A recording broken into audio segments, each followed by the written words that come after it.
மக்கள் நிருபர் நேயர்களுக்கு வணக்கம். தமிழ்நாட்டுல உதயநிதி ஸ்டாலினை கைது பண்ணிட்டா ஏதோ பிரளயம் நடக்குங்கிற மாதிரி சொல்லித்தான் அதே மாதிரிதான் பிரளயம் நடந்தது. உதயநிதி ஸ்டாலின் எதுக்காக கைது செய்யப்படுகிறார்? விவசாயிகளுடைய பிரச்சனை.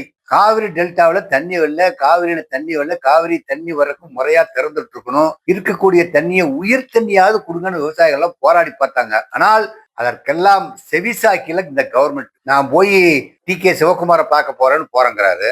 அங்க கலவரம் நடக்குது. ஜனநாயகன் பட போஸ்டர் பிச்சு நேர கிழிச்சு எறிகிறான். விஜய் ஊருக்குள்ள வராது, யோ வந்தா பெரிய பிரச்சனை ஆக மாட்டேங்குது, நீ ஊருக்குள்ளேயே வராதீங்க, நீங்க வந்தா எங்க கன்னடர்கள் சும்மா இருக்க மாட்டாங்க, அந்த அளவுக்கு போர்ஸ்டலா இருக்கிறாங்க, உங்க படத்தை பிச்சு எறிகிறப்ப ஆள் காய்ச்சா என்ன ஆவாங்கன்னு சொல்லி நீங்க என்னதான் போலீஸ் ப்ரொடெக்ஷனோட போயிருந்தாலும் அங்க கர்நாடகாவுக்குள்ள கால் வச்சிருந்தா நிச்சயமா கலவரம் வந்திருக்கும். நீ வந்துட்டு உள்ள போயிருப்பா, அங்க இருக்கிற தமிழெல்லாம் அடி வாங்கி சாவுவான். அதனாலதான் டி.கே. சுமார் அங்க இருக்கிற தமிழர்கள் எல்லாம் நல்லா இருக்குவாங்க, நல்ல இடத்துல நீ உள்ள வராதையே அப்படின்னு சொல்லி போட்டு ஸ்டாப் பண்ணிட்டாங்க.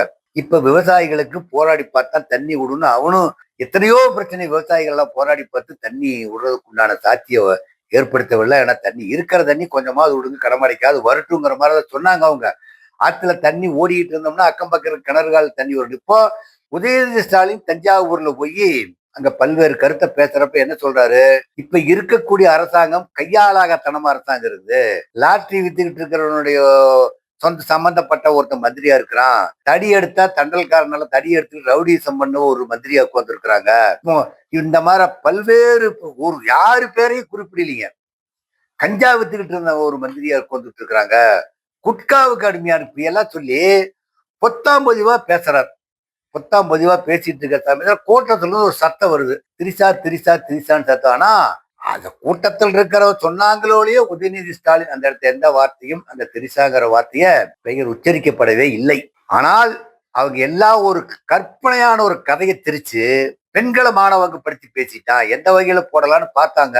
அதனால பெண்களை மாணவனை படுத்திட்டான்னு இதுக்கு முன்னோட்டமா தான் ஒரு எம்எல்ஏவை கைது பண்ணா உள்ள தூக்கி போடுவாங்களா, கோர்ட் வந்து நடவடிக்கை எடுக்குமா, உள்ளதுக்கு அனுமதிச்சுக்குமா, ஜெயில் தண்டனை கொடுத்துருமா, 5 நாளைக்கு ரிமாண்ட் வைப்பாங்களாங்கிற திட்டத்தை பரிசீலனை பண்றதுக்கு தான் இந்த விளாத்திகுளத்தில் இருக்க எம்எல்ஏ மார்க்கெட்டையரை புடிச்சு போட்டாங்க. அவரு சட்டத்தொப்புக்குள்ள வந்தா விழா எலும்பு ஒட்டிக்கிறேன்னு சொன்னான்னு சொல்லி பேசினாரு. அதுக்காக நீங்க போட்டீங்க, அதுக்கு அவருக்கு தண்டனை ஜாமீன்ல வெளியே வந்துட்டார். அதே மாதிரி நீங்க சட்டசபை எதிர்கட்சி தலைவர் பெண்களை மானபங்கப்படுத்தி பேசிட்டான்னு சொல்லி சொன்னா அந்த போக்கோ சட்டத்துல போடுவாங்க, போட்டா வெளியே நான் பேரு விழா எல்லாம் போட்டு பார்த்தீங்க நீங்க. ஆனா கோர்ட்டார் அவங்க பரிசீலிப்பாங்க இல்லையா, என்ன நடந்து ஏது வருதுன்னு சொல்லி போட்டு பரிசீலனை பண்ணி பார்த்ததுல உங்களுக்கு டவுசர் வந்ததுதான் மிச்சம். நீங்க கைது பண்றீங்க, காலையிலேயே 9 மணிக்கு கைது பண்றேன்னு உள்ளுக்குள்ள போறீங்க. நீங்க அவங்க எல்லாம் யாரா கேஸ் கொடுத்தான்னு கேக்குறாங்க.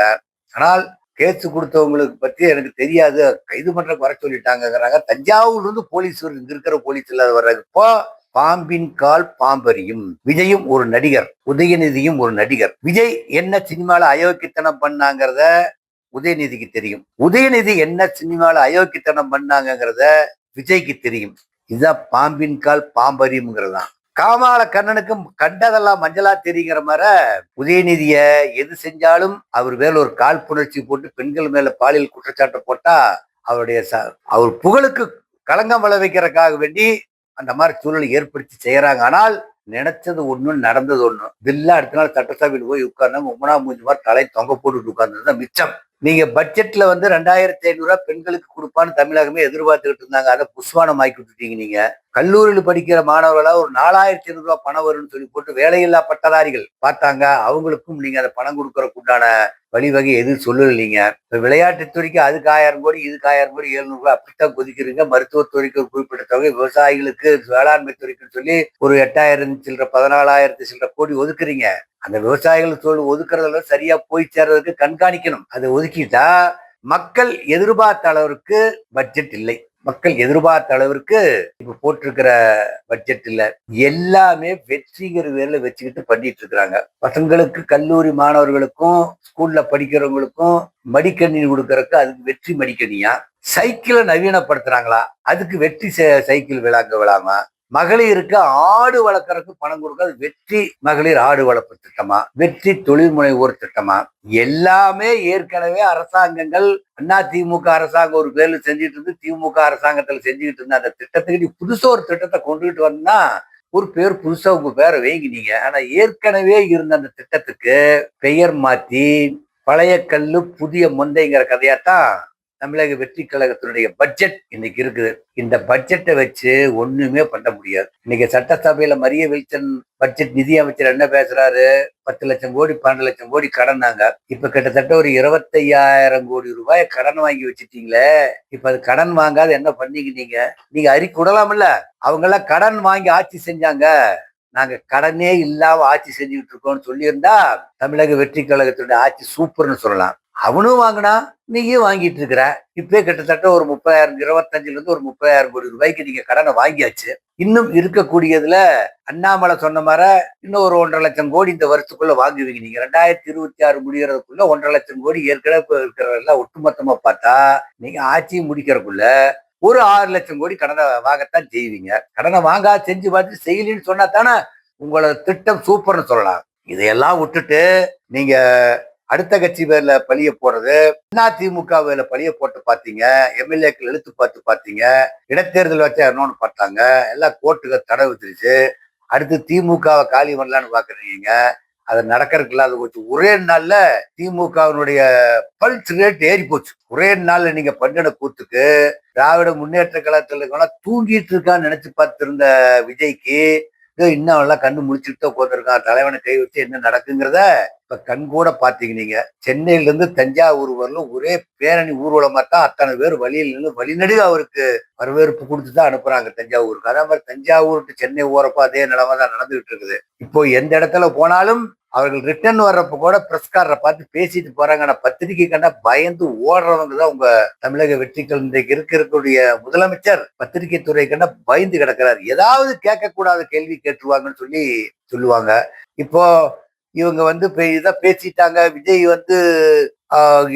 திரிஷாவை பத்தி பேசிட்டாங்க அப்படிங்கிற மாதிரிதான் நீங்க அந்த உள்நோக்கத்துல பண்ணீங்க நீங்க. ஆனா அது இல்ல. ஏற்கனவே விஜயனுடைய மனைவி சங்கீதா அவர்களும் பெயர் குறிப்பிடப்படாத ஒரு நடிகையோடு என்னுடைய கணவர் தொடர்பில் இருக்கிறார் வெட்ட வெளிச்சமா சொல்லி கோர்ட்ல கேஸ் பண்ணாங்க. இதுக்கு மேல ஒரு மானங்கட்ட பொழப்பு தேவையாங்கிறதா பொதுமக்கள். இருந்தாலும் ஒரு கோஸ்டாரா உங்களை முதலமைச்சரா தேர்ந்தெடுத்துனா பல்ல கடிச்சிட்டு உட்கார்ந்துட்டு இருக்கிறாங்க. இதுல நீங்க தேசிய முற்போக்கு திராவிட கழகத்தினுடைய விஜய் பிரபாகரை பாராட்டணும். விஜய் பிரபாகர் உண்மையிலே விஜயகாந்த் மாதிரி ஒரு வீர உணர்ச்சியோட தான் பேசுறாரு.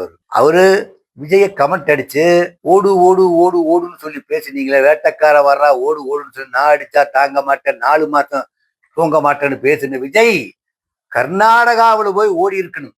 அங்க போய் நான் அடிச்சா தாங்க மாட்டேன், 4 மாசம் தூங்க மாட்டேன்னு பேசியிருக்கணும். பேசியிருந்தா என்ன நடந்திருக்கும்னு உங்களுக்கே தெரியும். ஆனா அந்த அளவுக்கு துணிச்சலா பேசுறதுக்குண்டான சக்தி விஜய் பிரபாகருக்கு இருக்குது இல்லையா? அந்த அளவுக்கு நாம அவர் திராவிட முன்னேற்ற கழகத்தை நாம பாராட்டியாகணும், அவரையும் பாராட்டியாகணும். அவரும் விஜய் தான், நானும் விஜய் பிரகாரம் தான் அப்படிங்கிற மாதிரி சொல்லி இப்ப தமிழ்நாட்டுல உங்களுக்கு என்ன செய்யறது ஏது செய்யறதுன்னு சொல்லி கண்ணை கட்டி காற்று விட்ட கதையாத்தான் தெரிஞ்சுக்கிட்டு இருக்கிறீங்க. நீங்க பொதுமக்களுக்கு ஏதாவது ஒரு நல்ல திட்டத்தை கொண்டுகிட்டு வேற ஏதாவது செய்யலாம்னு பார்த்தா அதை விட்டு போட்டு இவனத்துக்குடி அவனை போற அப்படி பார்த்துருந்தா நீ தமிழக வெற்றி கழகத்தில் இருக்கிற கிட்டத்தட்ட புகார் கொடுத்துருக்கிறாங்க பாத்தியா? பொதுமக்கள் புகார் கொடுத்தது, கட்சியிலேயே நடவடிக்கை எடுத்து புகார் கொடுத்தது, ஊடு இடிச்சதுக்கு கள்ளக்குறிச்சிகளை வாயிலே வயிற்றில் அடிச்சுக்கிட்டான். எல்லா ஊர்லயும் அந்த மாதிரி எத்தனையோ இடத்துல வீரபாண்டியில் பல்வேறு இடத்துல நடந்த பொதுமக்களை நீங்க சித்திரவதை பண்ணி எல்லாம் மறைக்கிறதுக்கு உண்டான சூழலை பார்த்துக்கிட்டு இருக்கிறீங்க. ஊருக்குள்ள போய் கட்சிக்கார மேல ஏகப்பட்ட அலிகேஷன் புகார் அவங்களெல்லாம் குடிச்சு உள்ள போட்டிருந்து நாங்கெல்லாம் இத்தனைக்கு ஒரு மந்திரி ஒரு எம்எல்ஏ விஜய் சரவண பேரையெல்லாம் தூத்துக்குடி சரவண பேரையெல்லாம் சம்பந்தப்படுத்தி பேசியிருக்கிறாங்க. ஒரு லேடி அவங்க போய் கம்ப்ளைண்ட் கொடுக்குறாங்க. அதெல்லாம் கம்ப்ளைண்ட் கொடுக்குறா, அதெல்லாம் ஒன்றும் கண்டுக்கல. கட்சியினுடைய நிர்வாகத்திலையும் தகவல் கொடுக்குறாங்க, கண்டுக்கல. அப்படி எல்லாம் இருக்கிறப்போ உங்க கட்சிக்காரன நீங்க திருத்துங்க. உங்க கட்சியில் இருக்கிறவட திருத்துங்க. இப்போ தருமபுரியில ஊழல் பண்ணிட்டு உட்காந்துருக்கிறான். பவானில கஞ்சா கடத்துறான் அவன். இப்ப அதே கிருஷ்ணகிரியில ஒரு பெண் கஞ்சா கடத்துறாங்க. இப்படி உங்க கட்சிக்காரன் தான் கோயம்புத்தூர்ல ஒரு செக் பண்ற போலீஸ்கார தடுத்துட்டு போய் கம்பத்தில் இடிக்கிறான். இடிச்சு உள்ள பார்த்தா பொட்டலமா கஞ்சா. அதுல ஆறானாக்கா தாமாக்கா முக்கிய நிர்வாகி ஒருத்தர் உள்ள வந்திருக்கிறாங்க. இப்படி உங்க கட்சிக்காரன் பண்ற அட்டூழியம் அதிகமா தான் இருந்துகிட்டு இருந்தது. பொதுமக்கள் யாரும் நீங்கள் பண்ணக்கூடியதை எதிர்த்து பேசுறதுக்கு திராணியற்ற இருக்கிறாங்க. அவங்க எல்லாம் எதிர்த்து பேச முடியாது. ஏன்னா அவங்க அன்றாட இன்னைக்கு நிக்கக்கூடிய விலைவாசியினுடைய விலை உயர்வெல்லாம் பார்த்தா, கரண்ட் பில்ல பார்த்தாவே உங்க ஆட்சி யோக்கியது என்னன்னு தெரிஞ்சிருக்கு. கரண்ட் பில்லு பார்த்தாவே உங்களுடைய ஆட்சியினுடைய யோக்கியதுக்கு 10,000 38,000 புகார் வந்து 30,000 புகார் வந்து பார்த்தேன் முடிச்சேன்னு சொல்லிட்டு உட்காந்துருக்காங்க. 500 யூனிட்டுக்கு மேல ஓட்டணும்னு நிலைமை என்ன ஆகுது தெரியுமா? இப்போ 200 யூனிட் ஓட்டிட்டு இருக்கிறவன் தமிழ்நாட்டுல அதிகமா இருக்க மாட்டான். வந்து குறைச்சலான பேர் தான் இருப்பான். சாதாரணமா ஒரு வீட்டுல ஒரு ஃப்ரிட்ஜ் வச்சிருந்தா 150 யூனிட் ஓடும். ஆனா 200 யூனிட் ஃப்ரீன்னு சொல்லி போட்டு அடுத்தவன் தலையில கைய வச்சு எல்லாத்தையும் பட்டு சித்திரவதைக்குள்ளாக்கி வச்சிருக்கிறாங்க அவங்க. இப்படித்தான் தமிழக வெற்றி கழகத்தினுடைய ஆட்சியினுடைய போக்கு போயிட்டு இருக்குது. இதனுடைய மீண்டும் தொடர்ந்தால் இந்த 6 மாசம் கழிச்சு நடக்கக்கூடிய ஒரு நம்பிக்கை வாக்கெடுப்புக்குள்ள இது என்னென்ன கூத்து நடக்குதுங்கிறத பார்க்கணும். ஆனால் தமிழக வெற்றி கழகம் பொதுமக்களுடைய மக்களுக்கு செய்ய வேண்டியதை பார்க்கணும். 2,500 ரூபாய் கொடுக்கணும் மாசான பெண்களுக்கு. வேலையில்லா பட்டாதாரிக்கு 4,500 கொடுக்கணும். நீங்க தங்க மோதிரம் போடுறேன், வெள்ளி மோதிரம் போடுறேன், காலுக்கு கொலுசு போடுறேன், மெட்டி போடுற வேலையெல்லாம் இல்ல. இதை கொடுத்தா அவன் பார்த்துக்கிட்டு போறான் செய்யறாங்க. இதே நிலைமை நீடித்து கொண்டு போனால் தமிழக வெற்றி கழகம் தள்ளாடி போயிரும். அவ்வளவுதான். அந்த தமிழக வெற்றி கழகத்துக்கு தற்சமயம் தமிழ்நாட்டில் நல்ல பெயர் இல்லை. நன்றி, வணக்கம்.